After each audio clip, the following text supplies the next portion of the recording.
kembali setelah semalaman kita dimatikan oleh Allah Subhanahu wa ta'ala. Karena itu patut kita syukuri, ini adalah kehidupan baru, karena tidak ada hari yang terulang dua kali dalam hidup kita. Maka setiap hari merupakan anugerah baru, merupakan nikmat baru yang wajib kita syukuri dengan menggunakannya untuk kebaikan, untuk mentaati Allah Subhanahu wa ta'ala. Salawat dan salam kita sampaikan pada baginda Rasulullah Muhammad sallallahu alaihi wasallam. Allahumma salli ala sayyidina Muhammad wa ala ali sayyidina Muhammad. Hadirin wal hadirat rahimakumullah. Tema kajian subuh kita pada pagi hari ini adalah tentang ikhlas. Seperti kita tahu, dalam banyak ayat Allah Subhanahu wa ta'ala mewajibkan kita melakukan amal ibadah kepada Allah. Tujuan utama penciptaan manusia di muka bumi ini adalah untuk menghamba kepada Allah. Penghambaan itu tidaklah sempurna apabila tidak disertai dengan keikhlasan. Ikhlas bagaikan ruh bagi tubuh. Ibadah yang tidak disertai dengan keikhlasan maka ibarat tubuh yang tidak lagi memiliki ruh, tidak lagi bernyawa. Lalu apa ikhlas itu? Ikhlas didefinisikan dengan ifradul haqqi fit ta'ati bil qasdi, yaitu sengaja melakukan ketaatan semata-mata karena Allah. Sengaja melakukan ketaatan semata-mata karena Allah. Jadi apapun yang kita lakukan, baik berupa ibadah maupun berupa muamalah, maka harus kita laksanakan ikhlas semata-mata untuk mentaati Allah Subhanahu wa ta'ala. Jadi yang harus disertai ikhlas itu bukan hanya ibadah-ibadah mahdhah saja, seperti sholat, puasa, zakat, haji, kurban, i'tikaf, akikah, dan lain-lain. Bukan hanya itu saja, tetapi amaliyah-amaliyah keseharian kita bekerja mencari nafkah, ada yang ke kebun, ada yang ke sawah, ada yang ke kantor, ada yang di jalanan, ada yang di pasar, ada yang di lautan. Dimanapun kita melakukan aktivitas keseharian kita, selama itu merupakan perintah dari Allah, maka tadi dibatasi dengan ketaatan. Yang kita lakukan, yang kita ikhlas melakukannya, itu adalah ketaatan, bukan kemaksiatan. Jadi apapun ketaatan yang kita lakukan, itu harus kita dedikasikan semata-mata karena Allah Subhanahu wa ta'ala. Karena hanya amal yang dikerjakan dengan keikhlasan sajalah yang akan diterima oleh Allah Subhanahu wa ta'ala. Dan hanya amal yang disertai dengan keikhlasan yang akan menyelamatkan pelakunya baik di dunia maupun di akhirat nanti. Dalam satu riwayat Ibnu Abbas mengatakan innama yuhfadul rajulu ala hasbi niyyatih. Seseorang itu akan dijaga oleh Allah, akan dipelihara oleh Allah Subhanahu wa taala dalam semua amal ibadahnya, dalam segala gerak dan diamnya sesuai dengan tingkat keikhlasannya kepada Allah Subhanahu wa taala.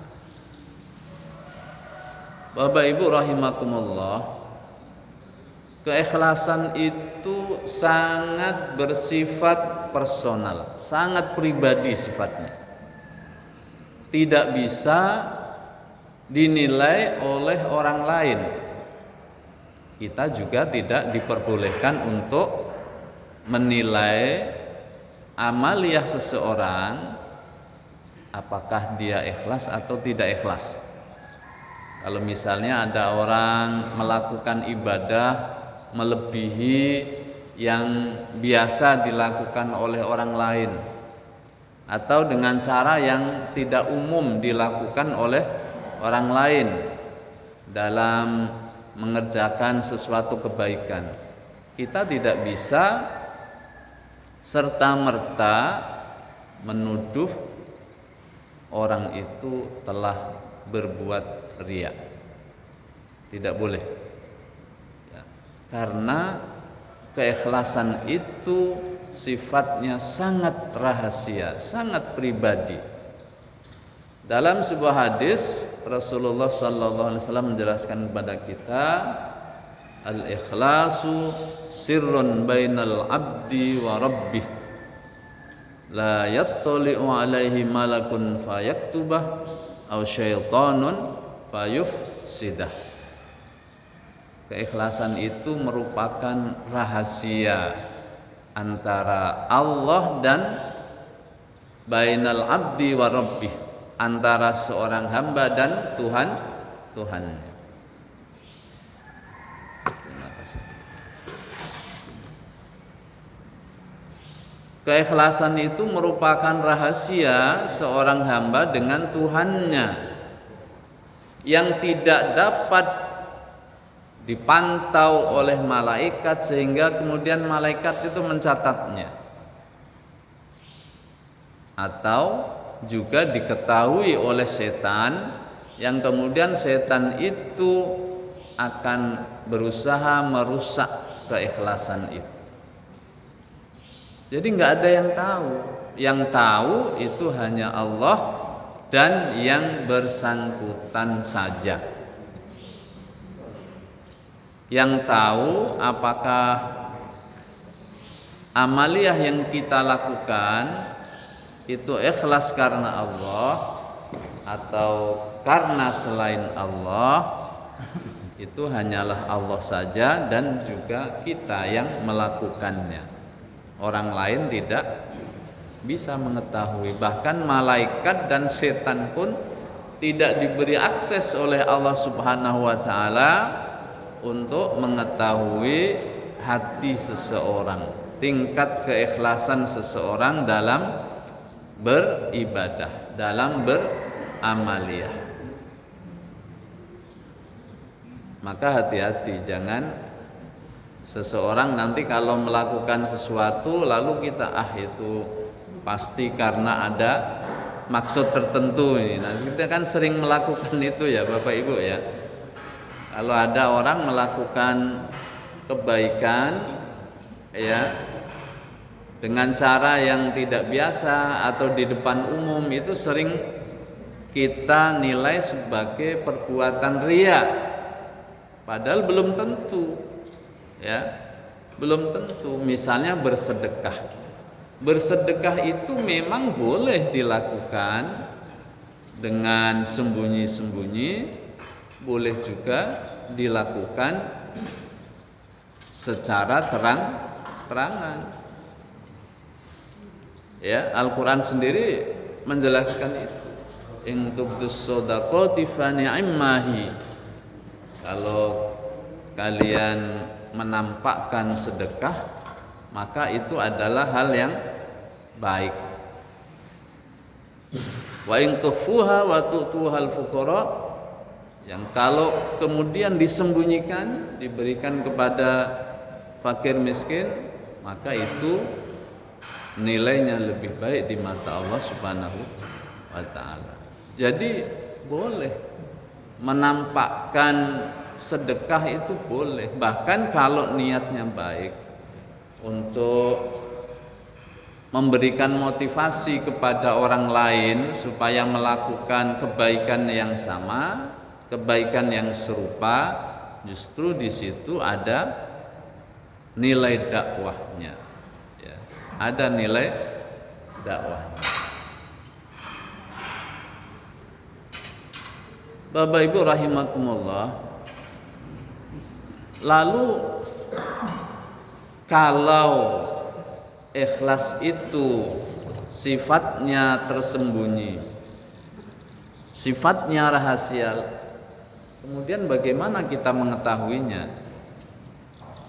Kalau kita sholat, kita bersedekah, kita memberi makan, memberi minum orang lain, itu bagaimana cara untuk diri kita sendiri mengukur apakah amal yang kita lakukan itu ikhlas atau tidak? Dalam hal ini seorang ulama, Dhunnun al-Misri memberikan 3 tanda seseorang itu ikhlas. Ya. Ada 3 tanda seseorang itu ikhlas. Jadi sekali lagi saya ingin menggarisbawahi bahwa 3 tanda ini hanya kita gunakan untuk menilai amal ibadah kita sendiri, bukan untuk menilai amal ibadah orang lain. Yang pertama, tanda kalau seseorang itu ikhlas adalah istiwa'ul madhi wal dhammi minal ammah, tidak mempedulikan pujian maupun cacian dari orang lain,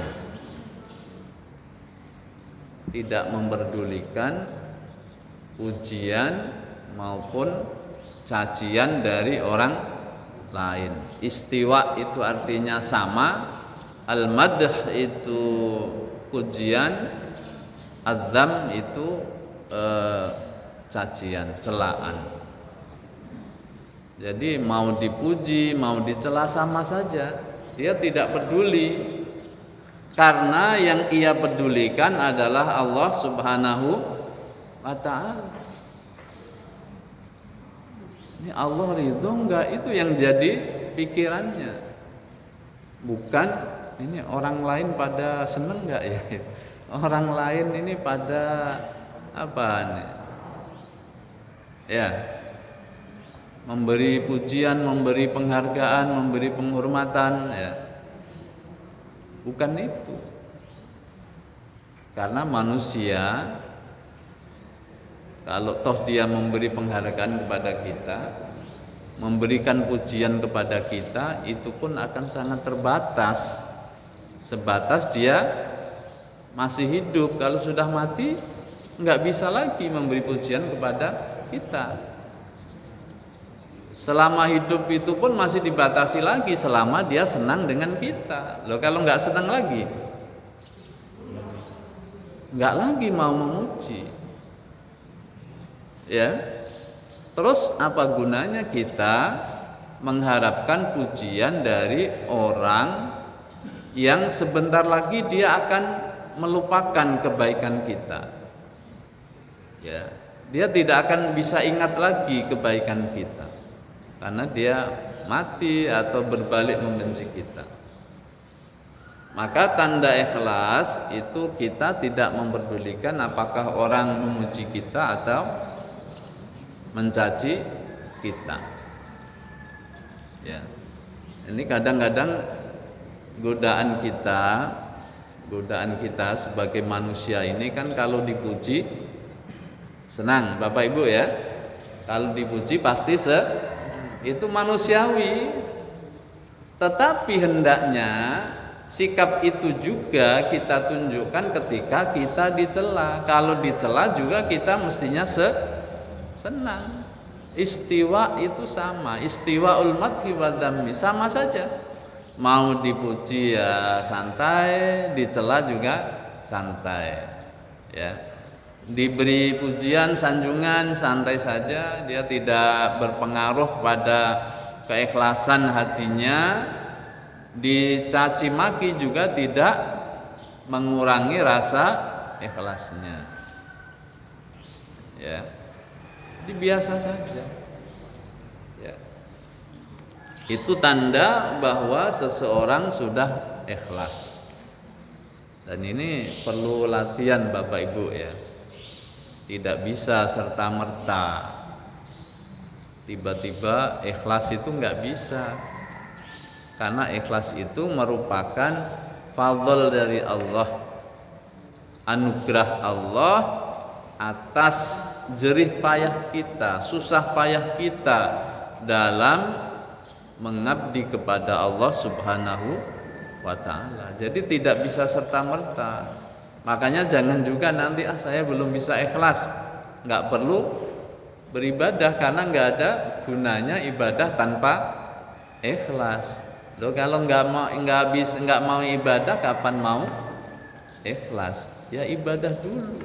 Orang itu nggak mungkin langsung ikhlas tanpa latihan.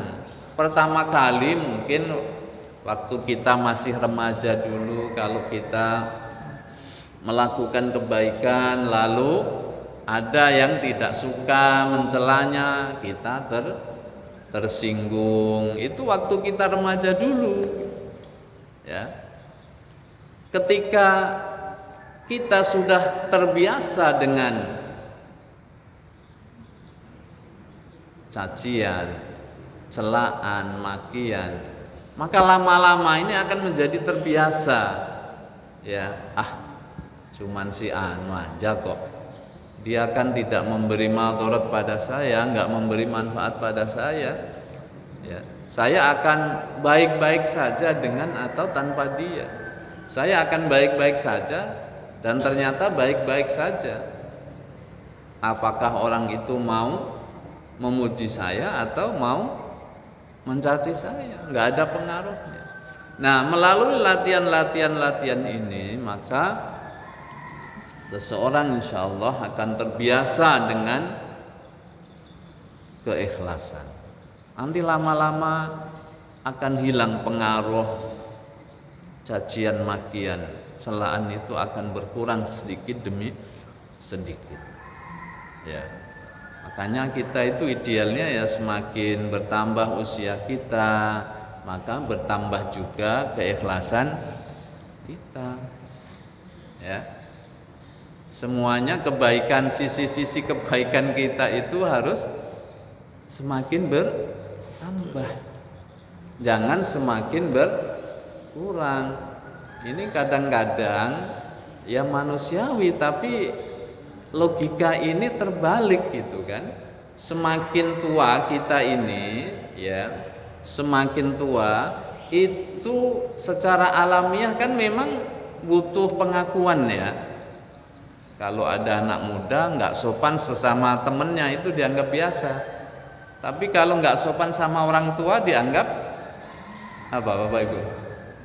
Kurang ajar ya. Kurang ajar, orang tua nggak dihormati dan segala macam lah. Nah ini kita jangan tertipu di situ Bapak Ibu. Jangan tertipu di situ. Karena memang secara alamiah manusia itu semakin tua semakin pengen dihormati, semakin tua semakin pengen didengar ucapannya, semakin tua semakin pengen diikuti apa yang dia fatwakan. Maka jangan sampai kita tertipu. Semakin tua hendaknya kita semakin ikhlas. Tingkat keikhlasan kita itu meningkat seiring dengan perkembangan usia kita. Ya. Jadi kalau ada anak kurang ajar, didoakan saja, nggak usah dimaki-maki, tidak usah dimarah-marah, didoakan saja. Itulah kebaikan orang tua, ya, kebaikan orang tua. Kalau kita misalnya sebagai guru ngajar, anaknya kok kurang respect, kurang respon, ya kita evaluasi, jangan-jangan kita yang salah. Jangan melemparkan kesalahan itu kepada murid-murid kita. Ya. Nah, ini penting untuk kita latihan ya, bahwa ikhlas itu tidak bisa datang tiba-tiba. Ya, tapi harus kita latih secara perlahan, secara istiqomah ya. Insya Allah nanti kelama-kelamaan kita akan dianugerahi oleh Allah Subhanahu wa taala dengan keikhlasan.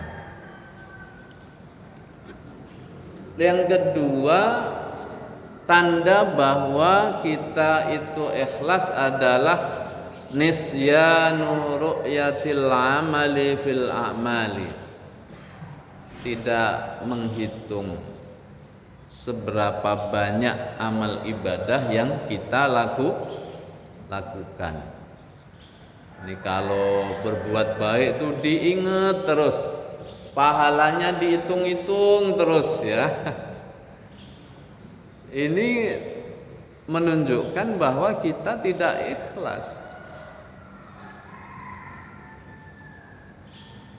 Kalau orang yang ikhlas, dia akan lebih mengingat dosa yang pernah dia lakukan dibanding dengan ibadah kebaikan yang dia kerjakan.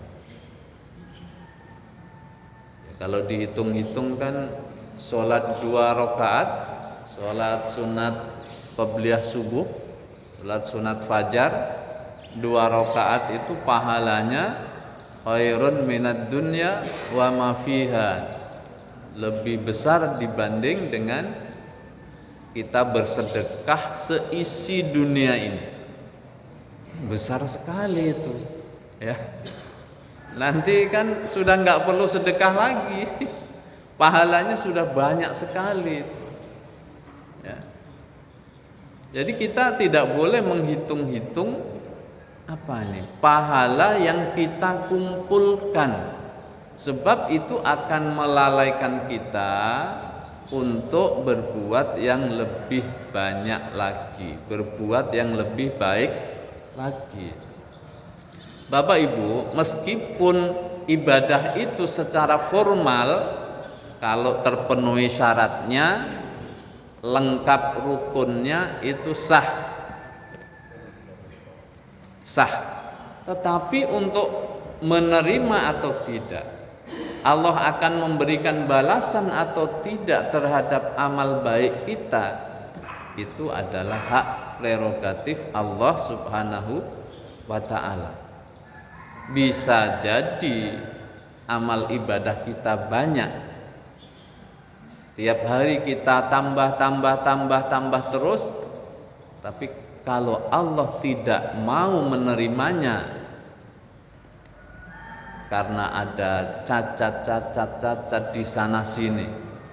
Setiap kita melakukan kebaikan ada cacat, kebaikan ada cacat. Lalu itu dijadikan dasar Allah menolak amal ibadah kita, maka kita tidak bisa berbuat apa-apa. Ya. Kita nggak bisa berbuat apa-apa. Karena untuk menerima atau tidak menerima amal seseorang itu adalah hak prerogatif Allah Subhanahu wa ta'ala. Sama dengan untuk memasukkan seseorang ke surga atau ke neraka, itu hak prerogatif Allah Subhanahu wa ta'ala. Ada orang yang selama hidupnya jahat, tapi jangan ditiru ya, jangan direncanakan. Ya, jahat lalu di akhir hayatnya bertaubat, taubatnya benar, dia benar-benar taubatan nasuha, Allah ampuni segala dosanya, kemudian gak lama dia dicabut nyawanya dalam keadaan iman dan Islam.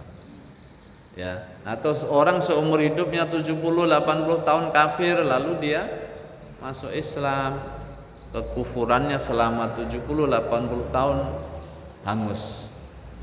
Dia mati dalam keadaan Islam. Kalau dia bersih, belum melakukan dosa dalam Islam, maka dia menjadi orang yang beruntung. Jadi kita nggak bisa mengandalkan amal ibadah kita di hadapan Allah tuh nggak bisa, ya, tidak bisa. Makanya nanti di akhirat itu dalam satu hadis dikisahkan ada serombongan orang yang demo kepada Allah.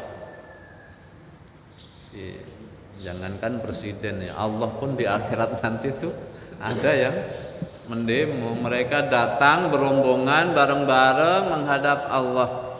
Mereka bawa puasanya, bawa sholatnya, bawa zakatnya, sedekahnya, hajinya, umrohnya, segala macam amal kebaikan di dunia dia bawa menghadap Allah Subhanahu wa taala. Ya Allah, ini sholat kami, ini puasa kami, ya, ini haji umroh kami, ini infak sedekah kami, ini kebaikan kami. Kenapa kami dapat tiket ke neraka ini gitu? Kami protes ya Allah. Kami menuntut keadilan. Menuntut keadilan versi mereka ya. Versinya mereka, bukan versinya Allah. Lalu Allah menjawab, wahai hamba-hambaku, benar, Anda sholat, iya, Anda puasa, iya, Anda zakat, iya, Anda haji umroh, iya, Anda berbuat baik, bersedekah, menolong orang lain, iya, semuanya benar. Tapi ketahuilah bahwa aku tidak menerima amal-amal kalian. Kenapa? Karena kalian melakukan kebaikan-kebaikan itu bukan karena aku, tapi karena Tuhan-Tuhan lain selain aku. Maka ambillah kebaikan itu. Ya, Allah nggak terima. Lalu kebaikan itu diwujudkan dalam bentuk benda, kemudian dilemparkan ke muka orang-orang itu. Ini, ambil ini sholatmu, ambil puasamu, ambil zakatmu. Aku nggak terima. Allah nggak terima karena dilakukan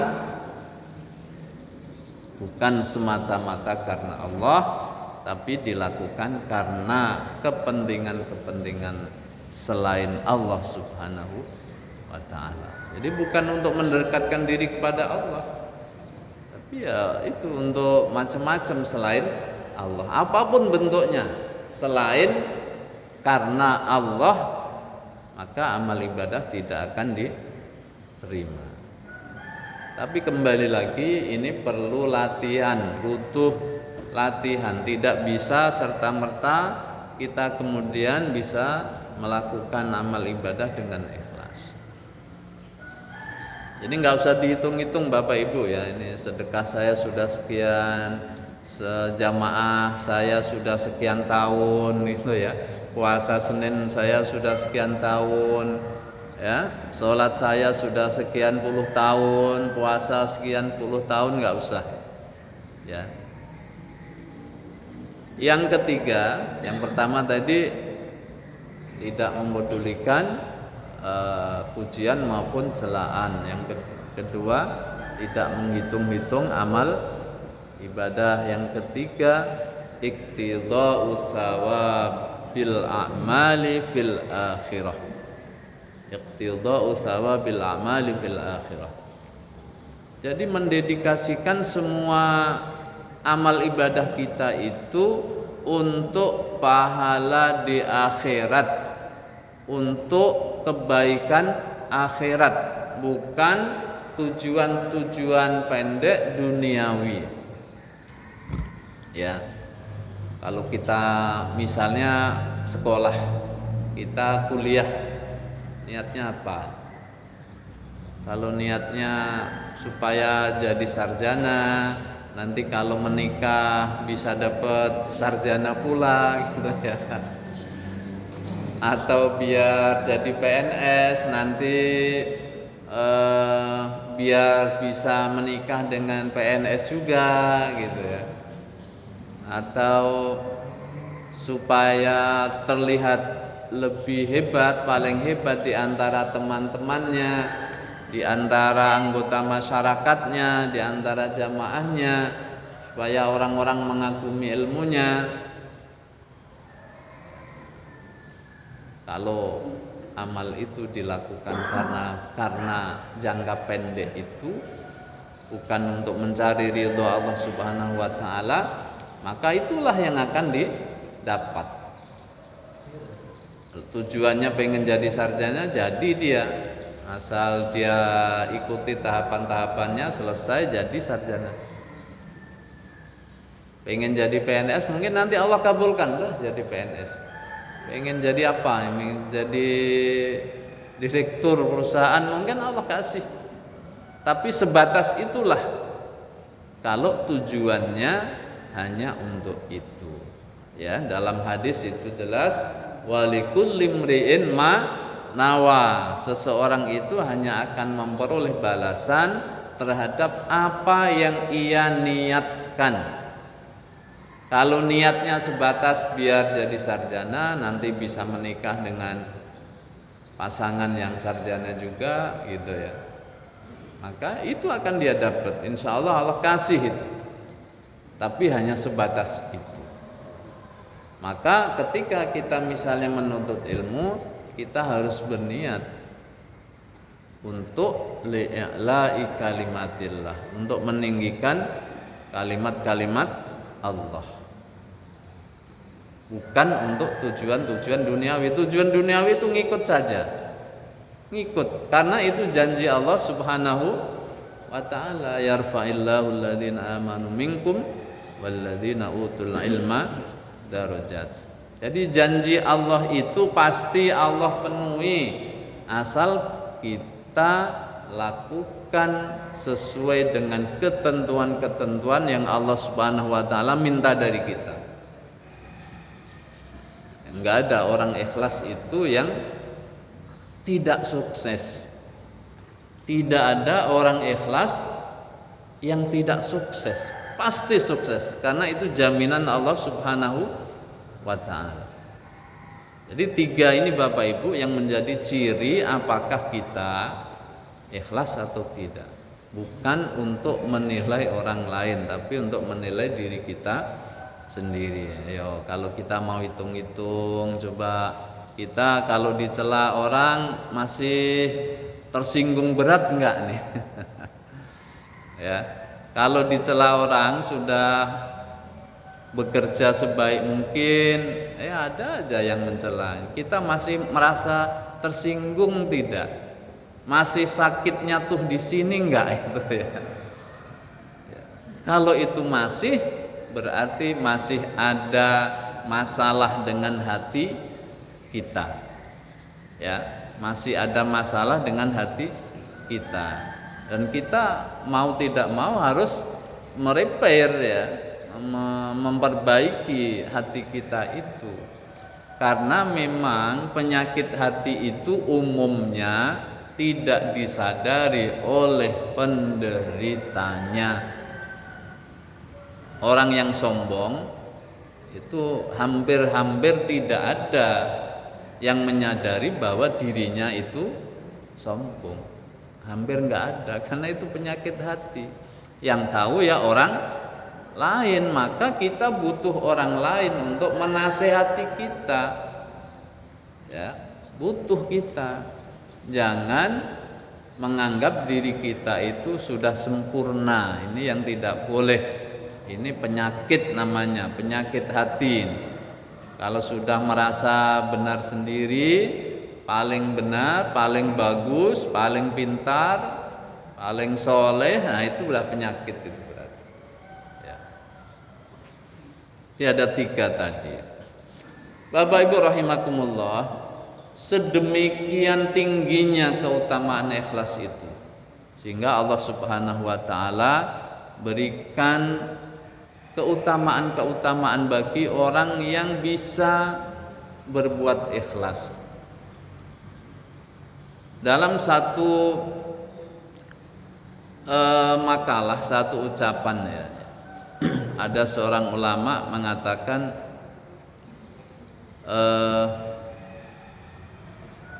qalilul amali ma'al ikhlasi katsir.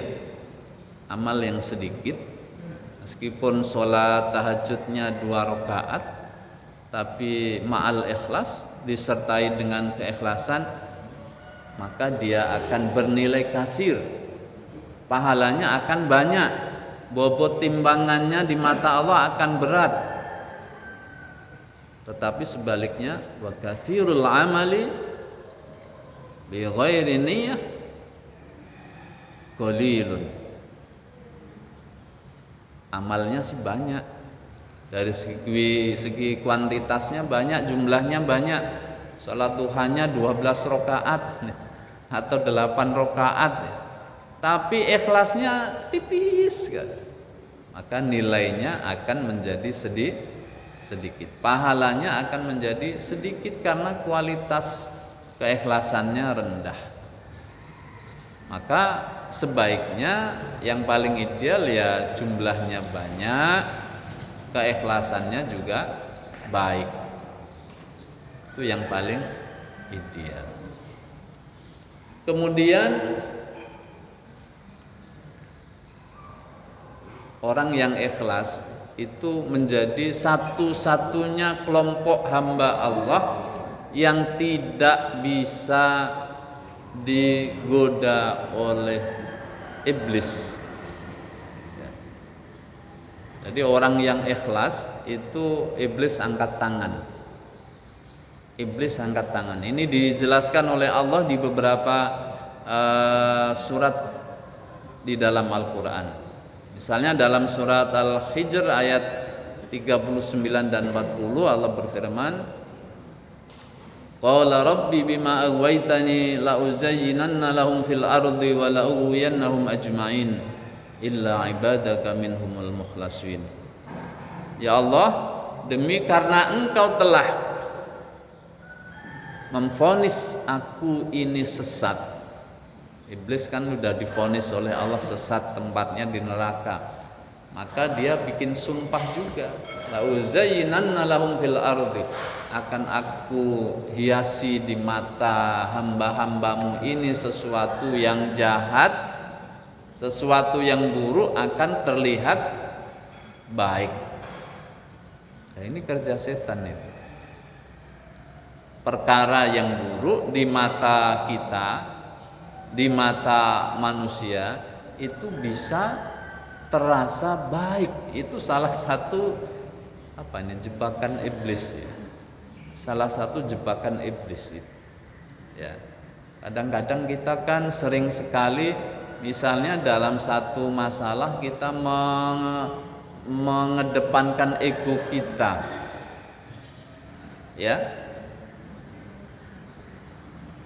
Mengedepankan ego kita karena kita merasa kita berada di jalan yang benar, berada di jalur yang benar, padahal belum tentu kita berada di jalan yang benar. Kadang kita melakukan kebiasaan-kebiasaan yang secara turun-temurun itu sudah dianggap baik misalnya, padahal di mata Allah tidak baik. Maka adat kebiasaan harus tunduk kepada hukum-hukum Allah. Jangan hukum Allah ditundukkan kepada adat kebiasaan.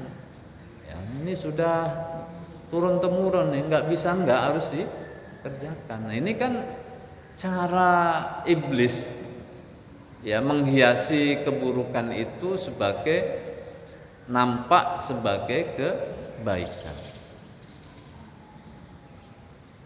Dan sumpah iblis juga, pasti aku akan sesatkan mereka semua ajmain.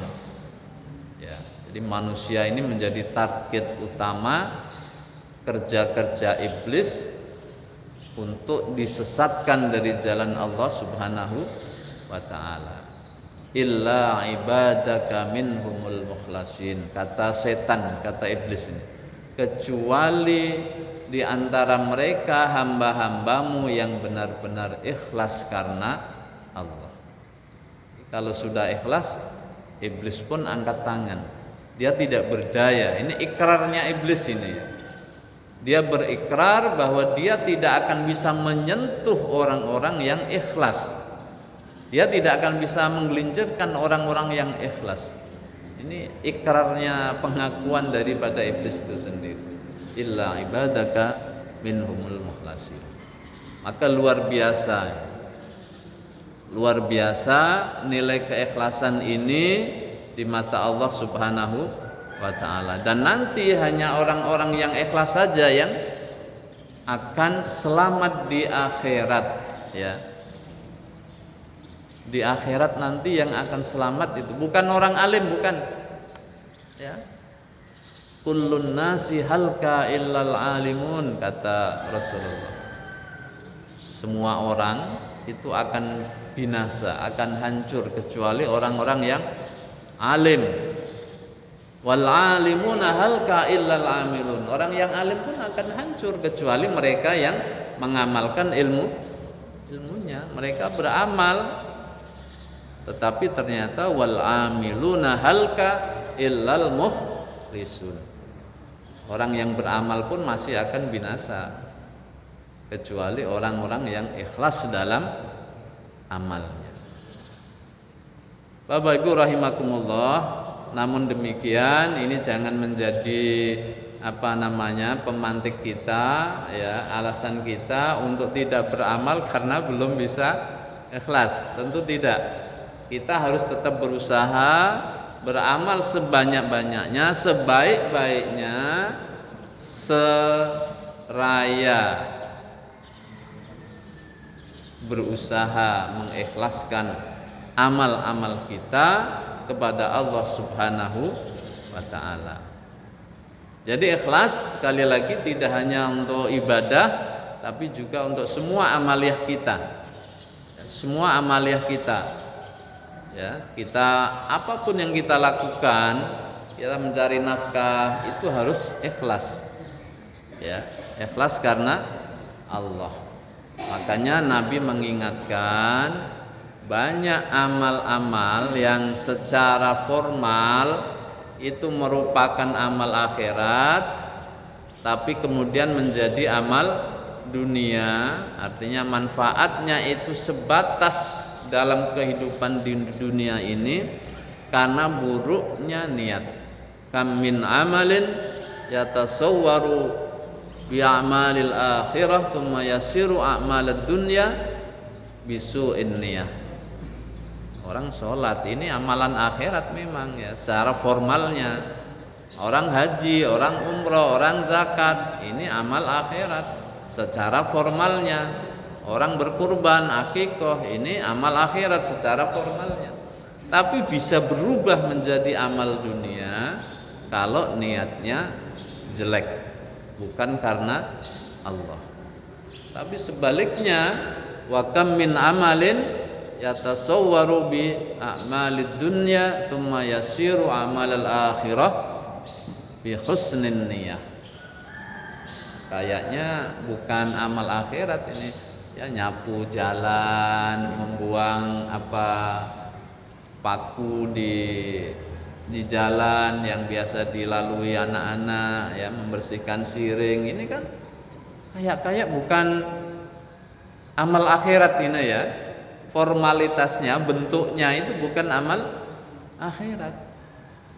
Tapi kalau diniatkan karena Allah, maka dia akan menjadi amal akhirat.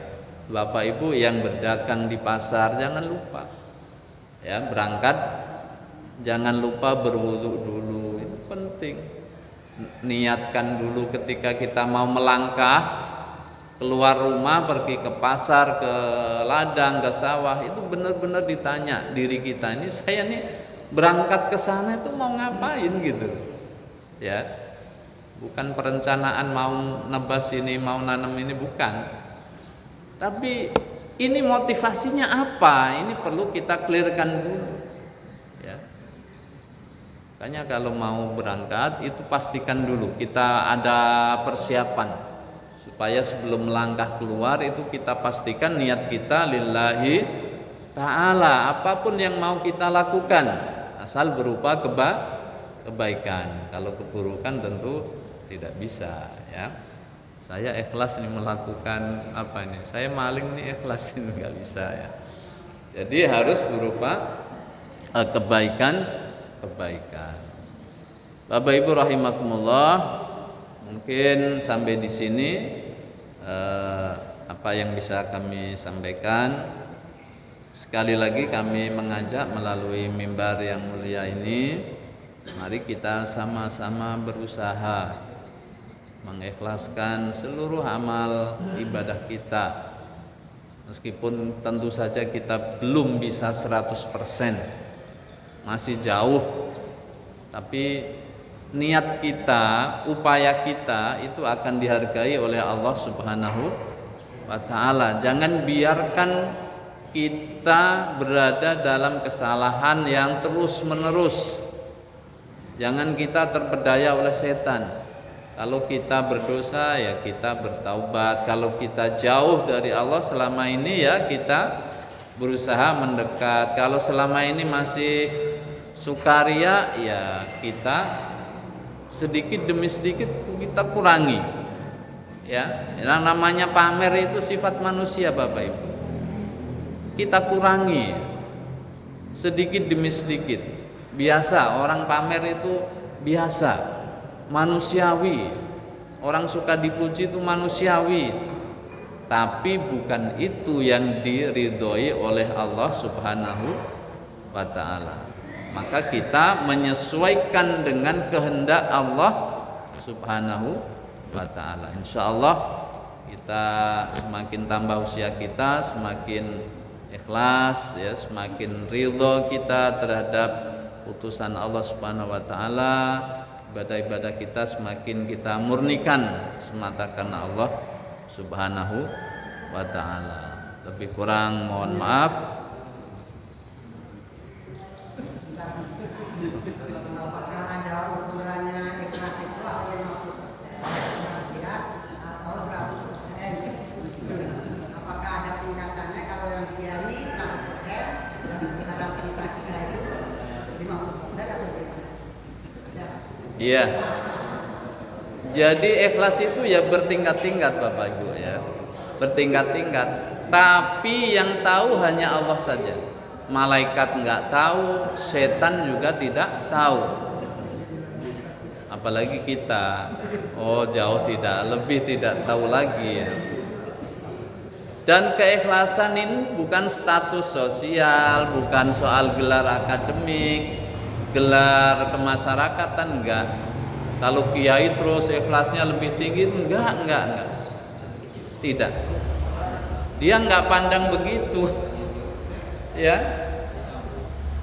Bisa jadi, mohon maaf betul, tukang sapu di jalan yang pasukan orangnya itu, dia bisa jauh lebih ikhlas daripada yang biasa disebut dengan kiai atau ulama atau siapapun. Jadi keikhlasan enggak pilih-pilih tempat, tapi dia soal hati manusia ini. Yang siapapun dengan tanpa memandang siapa dia bisa dianugerahi oleh Allah sifat keikhlasan itu. Jadi enggak bisa misalnya nanti si A itu pasti lebih ikhlas, itu enggak bisa ya. Karena itu rahasia, bahwa persentase itu memang ada, tapi yang tahu hanya Allah saja itu. Malaikat aja nggak diberi akses itu Pak. Saking rahasianya ikhlas itu, makanya pahalanya kan luar biasa ya.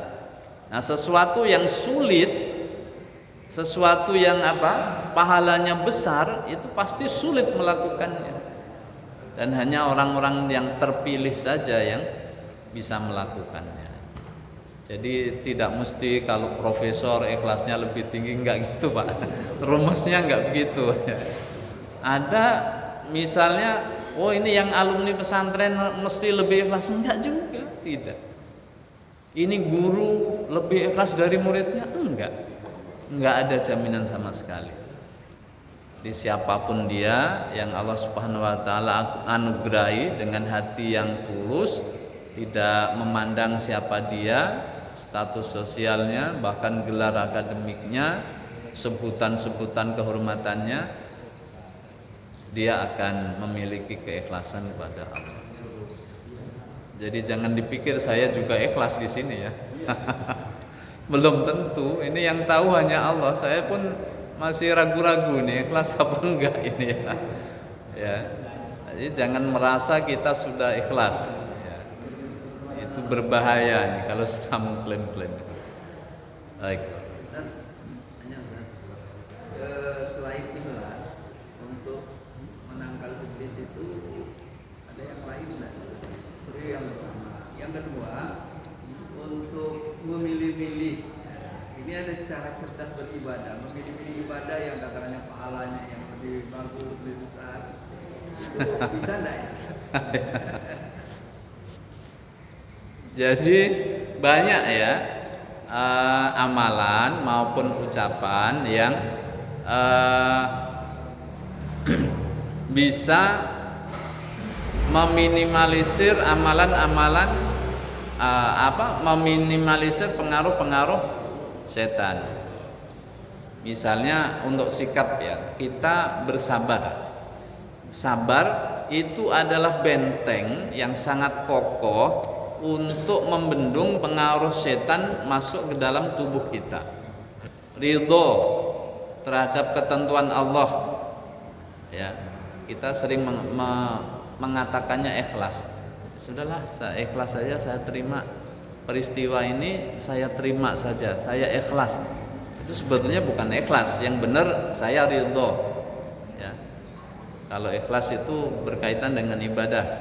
Kalau kejadian takdir yang menimpa kita, kita ridho namanya.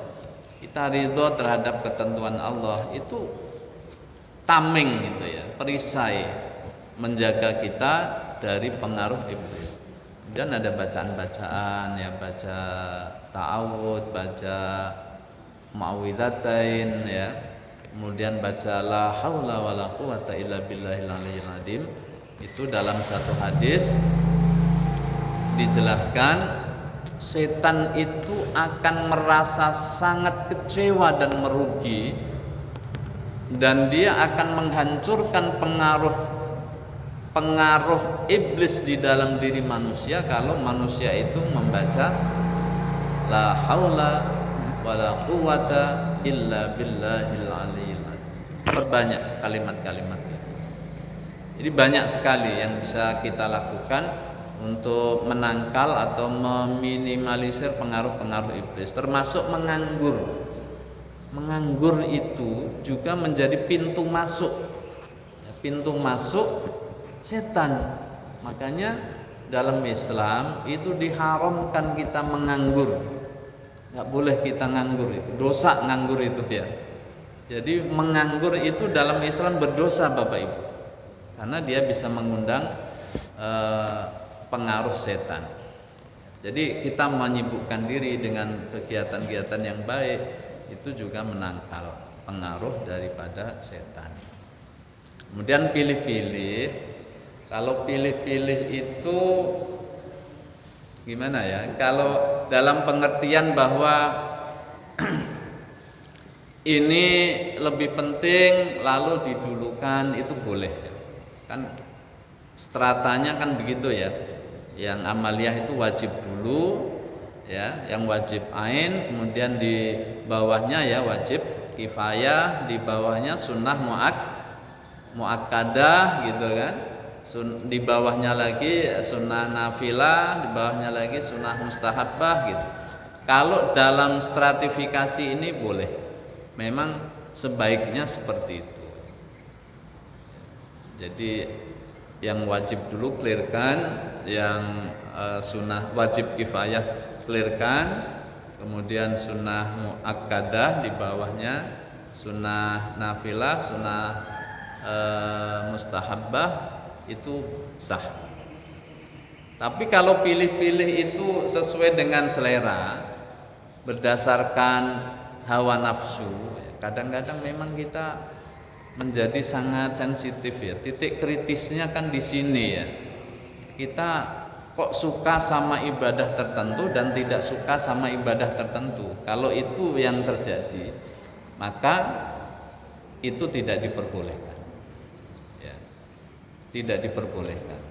Tetapi misalnya tidak didasarkan pada pertimbangan itu, maka boleh. Kok saya misalnya kita ini kan diberikan kecenderungan oleh Allah yang berbeda-beda ya. Ada yang memilih sholat sunat, ada yang memilih puasa sunat, ada yang memilih baca Quran, ada yang memilih baca sholawat. Itu boleh sebagai skala prioritas dengan tidak meninggalkan amaliyah-amaliyah sunnah yang lain. Kalau kemudian dia memfokuskan satu kesunahan saja dengan menganggap kesunahan yang lain itu tidak penting, ini yang tidak boleh. Nah, sebaiknya anjurannya kita ini segala macam kesunahan itu pernah kita lakukan meskipun sekali-sekali. Puasa Senin misalnya, janganlah seumur hidup kita tidak pernah melakukan. Azan bagi laki-laki, janganlah kita tidak pernah melakukan seumur hidup kita. Sholat tasbih misalnya, jangan seumur kita nggak pernah melakukannya. Jadi sebaiknya dilakukan. Puasa Daud misalnya, kalau yang belum pernah ya dipernahkan gitu. Meskipun hanya 1 bulan saja, atau berapa mampunya? Mampunya 8 hari. Ya 8 hari nggak apa-apa. Tapi sudah pernah dilakukan. Bukti bahwa kita cinta pada sunnah Rasulullah. Ya. Bahkan kesunahan itu Bapak Ibu, ada kesunahan yang kalau ditinggalkan oleh seluruh masyarakat semuanya akan berdosa. Dia akan meningkat menjadi wajib, yaitu sunnah-sunnah yang untuk syiar. Kalau sepanorama ini, mohon maaf, tidak ada yang mau sholat Idul Fitri bukan karena alasan syar'i, pokoknya nggak maulah gitu, enggan saja, maka seluruh orang panorama berdosa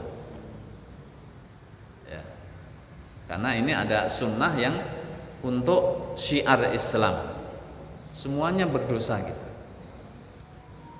Apalagi misalnya tidak ada yang mau berkurban dalam satu musim itu, ini orang panorama itu menolak berkurban semua, nggak ada yang mau. Ya, bukan karena alasan syar'i, maka seluruh orang panorama berdosa karena meninggalkan syiar agama Allah. Tapi kalau hari ini kita korban, tahun depan enggak, ya enggak apa-apa. Kalau tidak mampu, kalau mampu ya sebaiknya berkorban. Yang mampu jangan tidak berkorban. Karena kalau di kampung saya itu Bapak Ibu, di Jawa sana itu ada semacam salah persepsi ya. Kurban itu kalau sudah sekali ya sudah cukup. Padahal orangnya kaya-kaya ini. Tapi pas saya pulang saya tanya berapa kurbannya? 1 cuma. Orang sekampung sebesar itu, penduduknya sangat padat, orangnya kaya-kaya, mobilnya bagus-bagus, tapi nggak ada yang kurban. Ternyata karena faktor ini tadi, kurban itu cukup sekali seumur hidup. Yang sekali seumur hidup itu haji ya. Sekarang nggak boleh 2 kali. Waktunya, umurnya nggak nyandak lagi kalau sekarang, karena waiting listnya panjang. Yang wajib sekali seumur hidup itu hanya haji dan umroh. Yang lain-lain, yang kesunahan-kesunahan itu terus berulang. Saya kira itu.